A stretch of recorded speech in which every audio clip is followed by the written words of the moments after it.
Esta es una presentación para la cátedra del profesor Leonardo Castiñeira de Dios. Soy Bernice Libedinsky y vamos a ver el proceso de fotosíntesis. ¿Cuáles son las condiciones necesarias para que la fotosíntesis pueda ocurrir? Obviamente es necesaria la presencia de luz, de energía lumínica.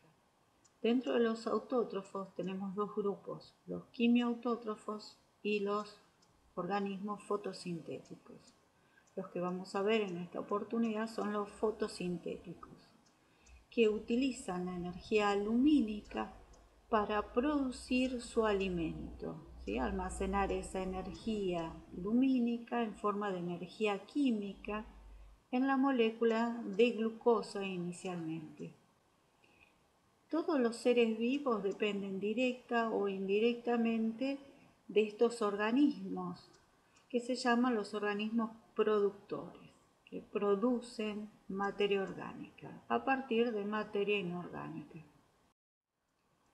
El proceso en sí de la fotosíntesis, esta sería la ecuación general de la fotosíntesis, partimos de dióxido de carbono y agua, con la energía lumínica se va a transformar en oxígeno, que es un subproducto muy apreciado por todos los organismos que realizan respiración celular aeróbica, como nosotros, y carbohidratos. Estos carbohidratos pueden ser glucosa u otro monosacárido, que luego se va a transformar en alguna otra molécula orgánica.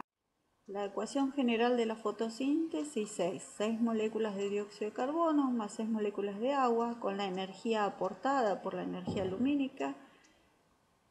Llegamos a una molécula de glucosa más 6 moléculas de oxígeno 2, que es un subproducto que va a ir a la atmósfera. Entonces, la luz solar es la fuente de energía para que el proceso pueda ocurrir y es captada por unas moléculas que se llaman pigmentos, que son la clorofila, los carotenos y otros pigmentos según la célula. El dióxido de carbono y el agua son las materias primas, los reactivos para que esta reacción pueda ocurrir, que ocurre en una serie de reacciones, no en una única reacción. Y las enzimas son las que van a controlar, junto con las coenzimas, el proceso de síntesis de glucosa a partir de la materia prima. Estas enzimas son las catalizadoras, las moléculas catalizadoras biológicas.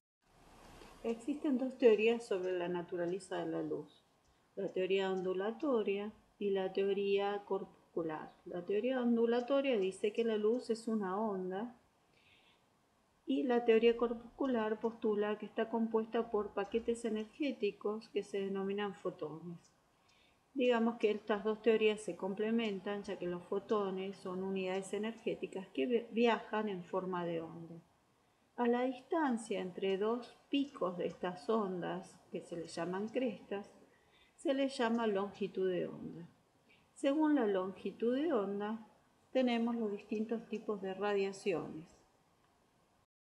Si empezamos de las de menor longitud de onda hacia las de mayor longitud de onda, tenemos primero los rayos gamma, los rayos X, la radiación ultravioleta, la luz visible, con todos los colores según su longitud de onda, la radiación infrarroja, microondas y ondas de radio y TV, que son las de mayor longitud de onda, que ya pueden tener kilómetros de longitud de onda. La absorción de la luz es el primer paso en todo proceso fotoquímico. En los seres vivos que son fotosintéticos existen moléculas llamadas pigmentos como la clorofila, los carotenos y otra serie de pigmentos como la ficocianina, ficoritrina, según las antófilas, según cada ser vivo, que son capaces de absorber la luz. Cuando una molécula de pigmento en estado basal absorbe un fotón, un electrón del último nivel energético adquiere energía y pasa a un nivel energético superior. Se encuentra en un estado excitado. Ese electrón ahora va a poder ser captado por otra molécula o luego de un tiempo volver a su nivel energético original, liberando parte de la energía que absorbió. Existen varios tipos de clorofilas, por ejemplo A, B, C, D. Todas tienen básicamente la misma estructura. En particular, la diferencia entre la clorofila A y la clorofila B es solamente un grupo químico que se encuentra resaltado en lila como R en este gráfico. Todas las clorofilas tienen una serie de anillos pirrólicos con un átomo de magnesio en el centro y una cadena hidrocarbonada larga que se llama fitol y permite el anclaje de este pigmento a la membrana. Los autótrofos también poseen otros pigmentos que se le denominan carotenoides que le dan a la estructura un color anaranjado, amarillo o rojo. En general el verde de la clorofila enmascara estos pigmentos y le da el color verde a las hojas, a los tallos jóvenes. Pero en el otoño, cuando disminuye la cantidad de clorofila, se lo puede observar, ¿sí? Y también se manifiestan en algunos frutos como el tomate, el rojo, la zanahoria con el amarillo y el naranja, etc. Los carotenoides también absorben luz al igual que los otros pigmentos, como ficocianina, ficoeritrina. La ficocianina es propia de las bacterias. Acá yo les muestro simplemente para que vean que los distintos pigmentos absorben la energía lumínica a distintas longitudes de onda. Con respecto a esos pigmentos, se presentan organizados en una estructura que se denominan complejos antena. Estos complejos antena tienen toda una serie de pigmentos, clorofila, carotenoides, otros pigmentos, que van a ser excitados por un fotón que proviene de la luz y va a generar toda una cadena de reacciones en donde finalmente se va a excitar a la clorofila del centro de la reacción. Cuando esto ocurra, esa clorofila va a elevar un electrón a un nivel energético superior que luego va a ser captado por un aceptor primario de electrones. En ese centro de reacción hay dos moléculas de clorofilas A, entonces son dos electrones que van a ser captados por este aceptor primario. Esos complejos antenas están asociados a proteínas integrales de membrana y forman lo que se constituyen los fotosistemas de membrana. Existen dos tipos de fotosistemas, los fotosistemas 1 y los fotosistemas 2. A los fotosistemas 1 se les llama P600 o PS1 o FS1, ¿sí? Con la P si hablamos de fotosistema en inglés y con F si lo traducimos al castellano. En el fotosistema 2, otra vez P680. Este número, el 680 y el 700, se refieren al pico de máxima absorción de la clorofila A del centro de reacción del fotosistema 1 y del fotosistema 2. El fotosistema 2 además tiene asociado un complejo enzimático que participa de la fotólisis del agua, ¿sí? La ruptura del agua, que es la que va a aportar ese oxígeno que vimos en la ecuación general. Los fotosistemas se encuentran dentro de la estructura de la membrana del tilacoide, ¿sí? En el cloroplasto de las células eucariontes vegetales. O si hablamos de células procariontes fotosintéticas, están formando parte de las laminillas, que son invaginaciones de la membrana plasmática que poseen los pigmentos. En cuanto a la estructura de los cloroplastos tienen una doble membrana, una membrana externa y una membrana interna. Y por dentro una serie de monedas formados por membranas que se les denominan tilacoides. A una serie de tilacoides apilados se les denomina grana. Todos estos tilacoides se pueden conectar entre sí por unas membranas que se llaman membranas intergrana, ¿sí? O en algunos textos le llaman tilacoides del estroma. Bañando a estos tilacoides encontramos un medio acuoso formado por agua y proteínas básicamente, que se denomina estroma. Dentro del estroma encontramos una molécula de ADN circular y desnudo de tipo procarionte. Y además encontramos también ribosomas 70S, también de tipo procarionte.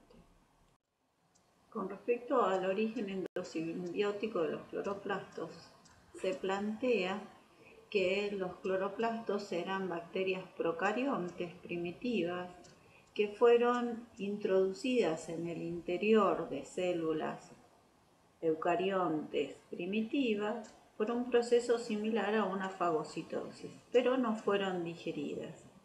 Eso trajo aparejado la formación de la doble membrana que posee tanto el cloroplasto como la mitocondria.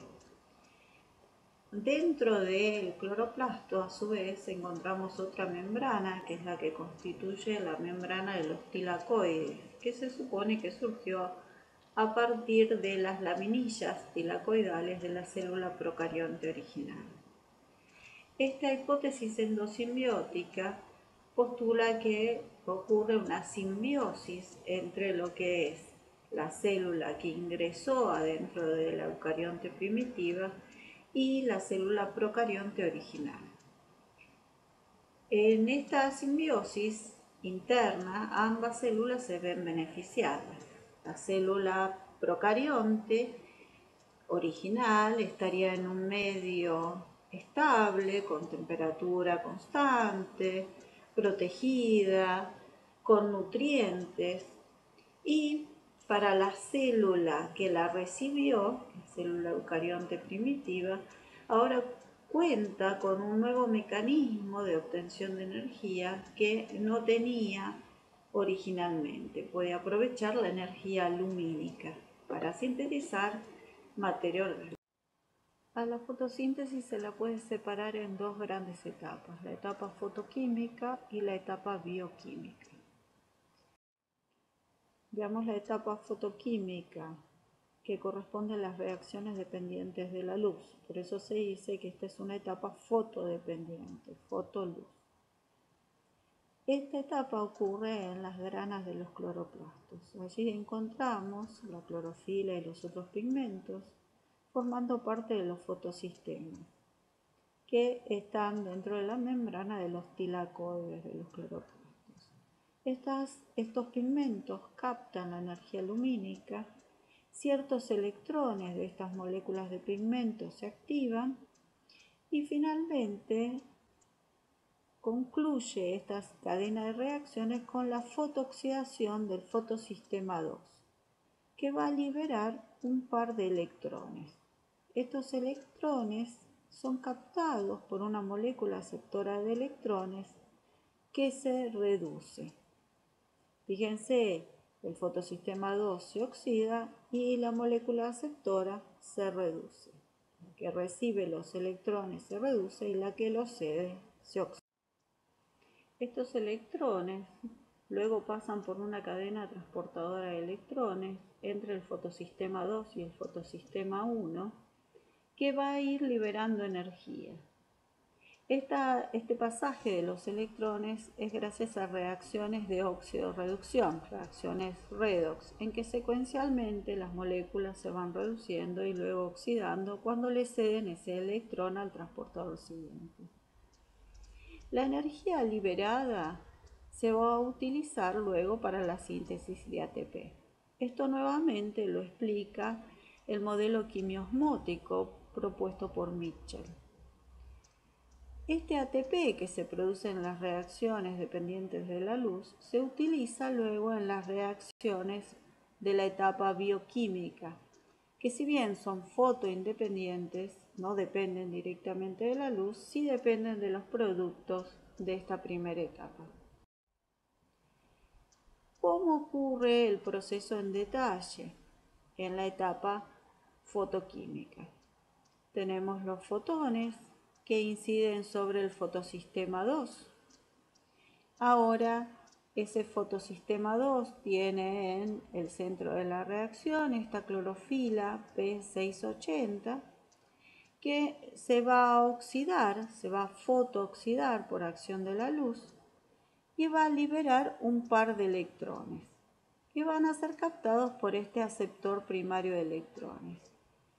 ¿Qué es lo que ocurre? Este fotosistema 2 va a aceptar para completar de nuevo su contenido electrónico un electrón, en este caso un electrón por cada clorofila que se fotooxidó, por eso necesitamos 2 electrones, a partir de una molécula de agua. Esa agua se va a hidrolizar, que es lo mismo que decir, en este caso, sufre fotolisis, foto de luz, lisis, ruptura. También se puede decir que el agua se está oxidando. Entonces, ¿qué hace? Se transforma en un medio de oxígeno 2 más protones más 2 electrones. Esos 2 electrones completan el hueco electrónico que le había quedado a estas clorofilas del centro de la reacción del fotosistema 2. Ahora esos electrones captados por el aceptor primario de electrones se van a transferir hacia el fotosistema 1 por una cadena transportadora de electrones.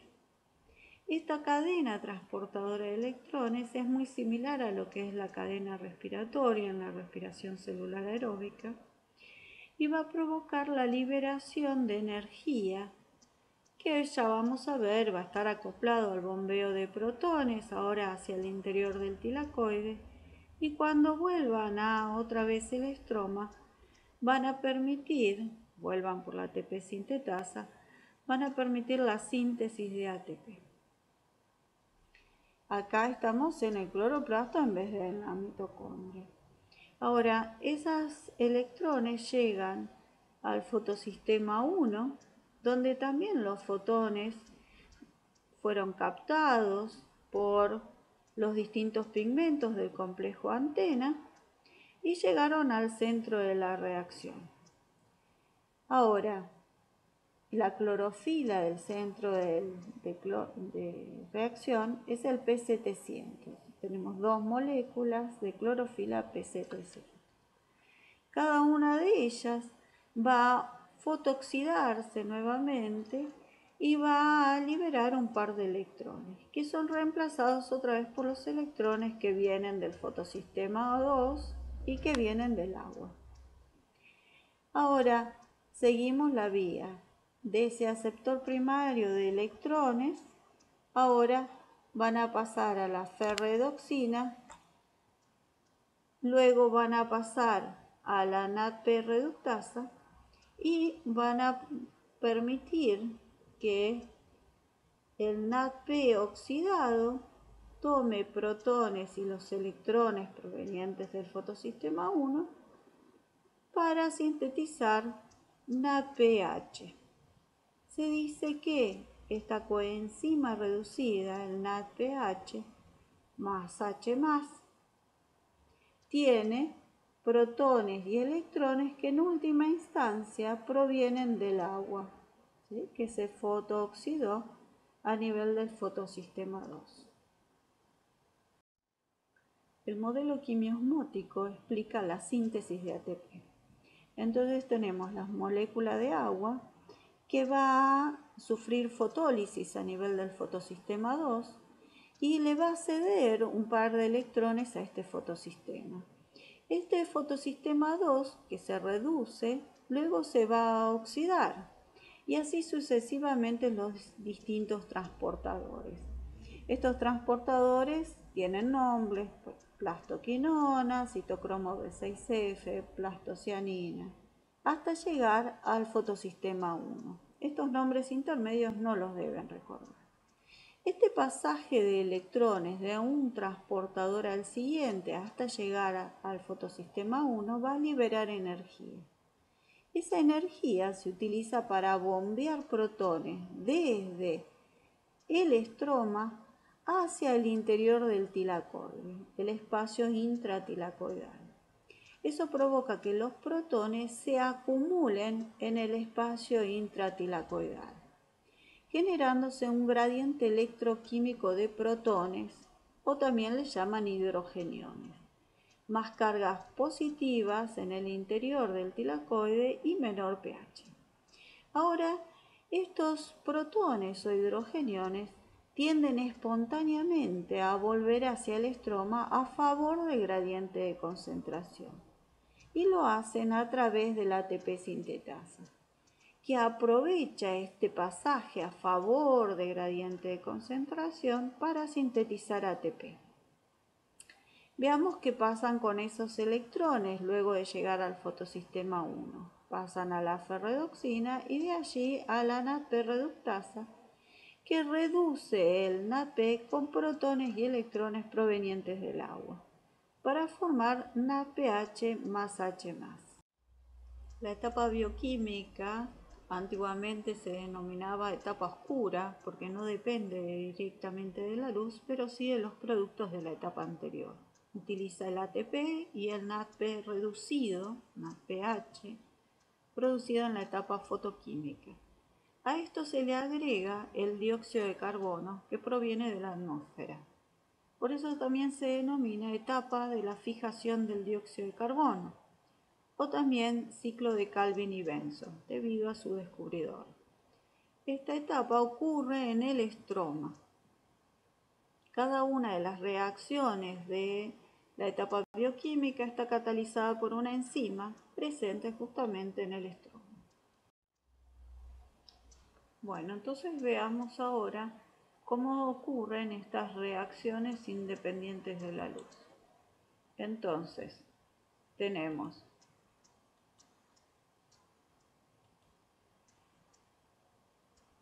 seis moléculas de dióxido de carbono.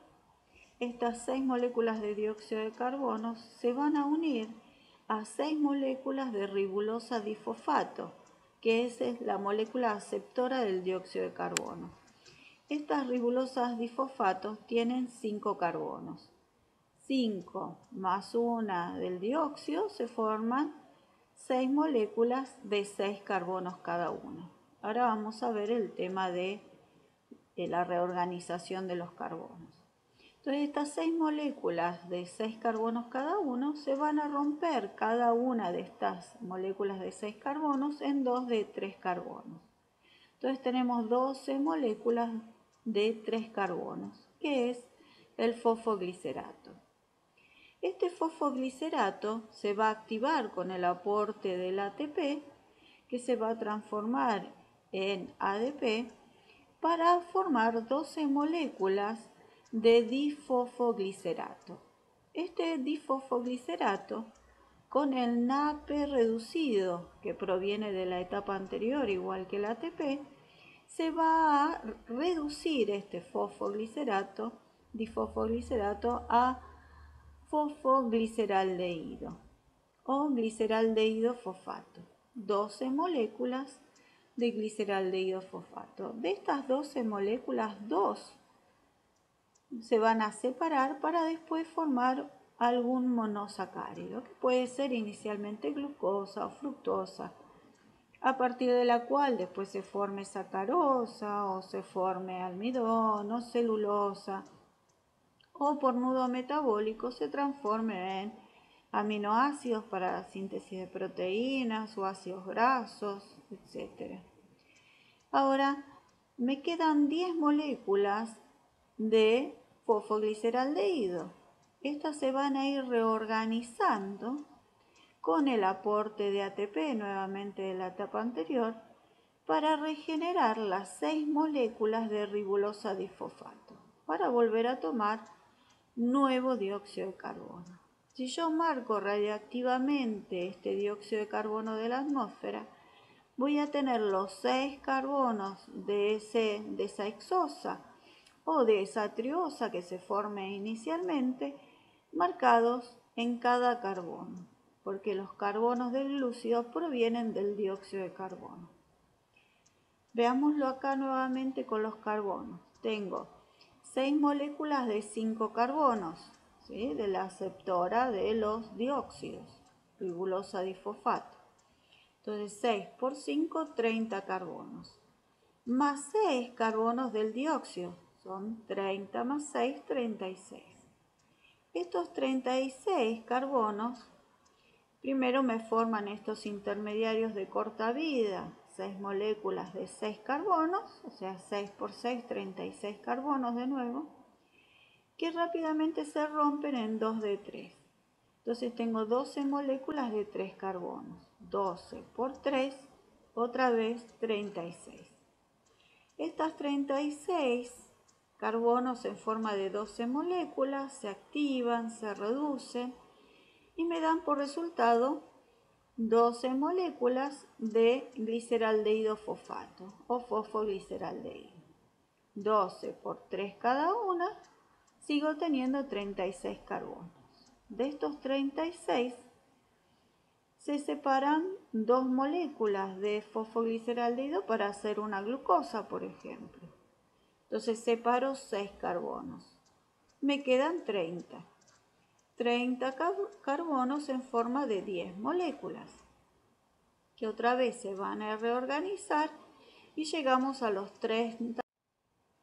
Veamos entonces la integración entre las dos etapas de la fotosíntesis. En la etapa fotoquímica o lumínica que ocurre en los tilacoides, a partir de agua se forma el oxígeno, esto ocurre en el fotosistema 2, y además se produce ATP y NADPH. Este ATP y NADPH va a ser utilizado en el ciclo de Calvin, junto con el dióxido de carbono que proviene de la atmósfera. Ese dióxido de carbono va a ser transformado en un glúcido y como productos también tenemos NADP oxidado y ADP, que vuelven como reactivos a la etapa anterior. Esta segunda etapa, la bioquímica, acá también se visualiza, ocurre en temperatura adecuada, ya que está catalizada por enzimas. Un factor condicionante es la temperatura, por eso se dice que es termodependiente. Ocurre en el estroma. El dióxido de carbono entonces es transformado en un azúcar utilizando el ATP y el NADPH proveniente de la etapa anterior. Y otra vez nuevamente el ADP más fosfato y el NADP vuelven como reactivos a la etapa fotoquímica. Con respecto a los aportes importantes de la fotosíntesis permite que a partir de la materia inorgánica se pueda elaborar materia orgánica. Esta será procesada y transmitida desde los organismos autótrofos, que son los productores, el primer eslabón de toda cadena trófica, a los animales, que son los consumidores, que van a tomar esa materia orgánica producida por los autótrofos. Por ende, esa materia y energía se va transmitiendo desde los productores hacia los consumidores. Los grandes recicladores de la materia son los organismos descomponedores, hongos y bacterias. Por eso la energía, en cambio, fluye a través de las cadenas tróficas de forma prácticamente unidimensional, ¿sí?, desde los productores a los consumidores. Y prácticamente toda la energía que circula por los ecosistemas entonces tiene su origen en la fotosíntesis. Los productos vegetales como la madera, el carbón, el caucho, las hierbas, los medicamentos, la resina, los aceites, todos ellos derivan directa o indirectamente de la fotosíntesis. Gracias a la fotosíntesis, el dióxido de carbono que producen todos los animales y también se libera en los procesos de putrefacción puede ser reutilizado. Si no, este dióxido de carbono se acumularía en la atmósfera y saturaría el planeta. Esto tendría consecuencias fatales para la vida. Por ejemplo, influye en el efecto invernadero, entre otras cosas, y cambiaría la temperatura, etc. La fotosíntesis produce oxígeno. Este oxígeno gaseoso que es liberado a la atmósfera permite justamente la respiración celular aeróbica de todos los individuos que son aeróbicos, entre ellos nosotros. Por eso es tan importante la presencia de las plantas en todos los medios, así como en las ciudades existen los pulmones de manzana, que son conjuntos, espacios verdes dentro de las cuadras, digamos dentro de las manzanas, que producen justamente oxígeno para que todos nosotros podamos respirar. Además de ser lindas, las plantas son útiles. La fotosíntesis además fue fundamental para transformar la atmósfera primitiva en aeróbica, reductora, en una atmósfera aeróbica y la formación de la capa de ozono, como vamos a ver. Con respecto al origen de la vida, el metabolismo y el papel de la fotosíntesis, secuencialmente podemos decir que los primeros organismos debieron ser muy sencillos, unicelulares, procariontes, que eran heterótrofos, anaeróbicos y fermentadores, y obtenían la materia orgánica del caldo primitivo en que se encontraban. Y solamente existían en zonas donde existía esa materia orgánica. Luego surgieron los organismos procariontes quimioautótrofos. Estos usaban el sulfuro de hidrógeno para poder reducir algunas moléculas. Más adelante surgieron los organismos fotoautótrofos no productores de oxígeno. Y finalmente aparecieron las primeras células que realizaban la respiración celular anaeróbica, mucho más eficiente energéticamente que la fermentación, aún en una atmósfera reductora, sin oxígeno presente.